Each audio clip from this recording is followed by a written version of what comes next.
বর্তমান সরকারের নির্দেশনায় সুন্দরবন অঞ্চলের সক্রিয় সকল বনদস্যু বাহিনী নির্মূলের লক্ষ্যে বাংলাদেশ কোস্টগার্ডের নেতৃত্বে operation restore piece in Sundarban এবং অপারেশন ম্যানগ্রোভ শিল্ড নামে দুটি বিশেষ অভিযান পরিচালিত হচ্ছে। এই অভিযানের ধারাবাহিকতায় অপারেশন ম্যানগ্রোভ শিল্ডের আওতায় অভিযান পরিচালনা করে সুন্দরবনের কুখ্যাত ডাকাত করিম শরীফ বাহিনীর এক সক্রিয় সদস্যকে অস্ত্র, গোলাবারুদ, ডাকাতি ও বন্যপ্রাণী শিকারের কাজে ব্যবহৃত বিভিন্ন সরঞ্জাম সহ আটক করা হয়।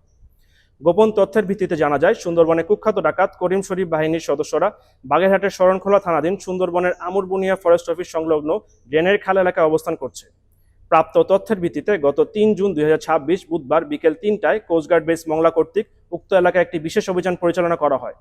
অভিযান চলাকালীন কোস্টগার্ডের উপস্থিতি টের পেয়ে ডাকাতরা পালানোর চেষ্টা করলে আভিযানিক দল কর্তৃক ডাকাতদের ধাওয়া করে 4টি একনলা বন্দুক, 20 রাউন্ড তাজা কার্তুজ, 74 রাউন্ড ফাঁকা কার্তুজ, 7 রাউন্ড এয়ারগানগুলি, একটি টেলিস্কোপ, একটি সোলার প্যানেল, একটি ব্যাটারি, একটি ওয়াকিটকি চার্জার, একটি সিংহ হরিণের মাথা, 3 কার্টুন সিগারেট, 2 বস্তা চাল, একটি কাঠের বর্ষ করিম শরীফ বাহিনীর একজন সক্রিয় সদস্যকে আটক করতে সক্ষম হয়।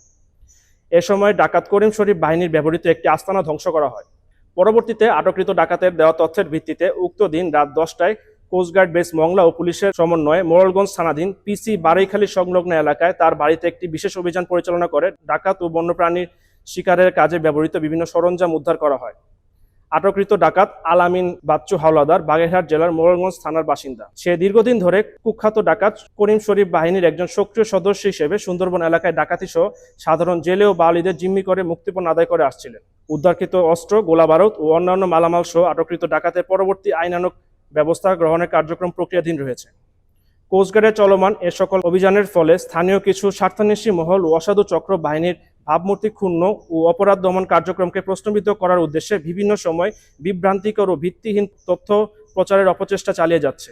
অপপ্রচার সত্ত্বেও কোস্টগার্ডের দস্যু দমন অভিযান অব্যাহত থাকবে।